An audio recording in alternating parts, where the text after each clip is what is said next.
C'est en 2012 qu'une enquête attentive permet aux archives départementales de mettre la main sur ce sceau qu'on croyait avoir perdu. Le sceau de Louis le Pieux se trouvait en fait aux Archives nationales à Paris, où il avait été mis à l'abri durant la Seconde Guerre mondiale, sans être inventorié. Le sceau est en cire d'abeille, donc il a la couleur de la cire d'abeille.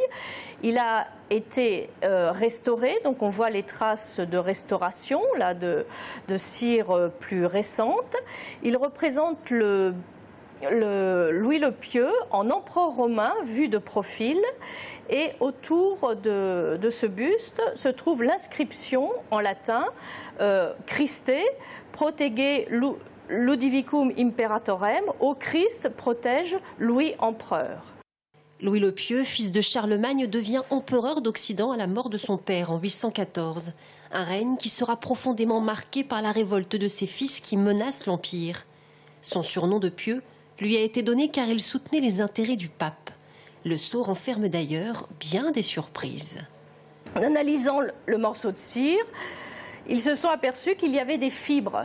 Et ces fibres, en fait, étaient des cheveux ou des poils humains.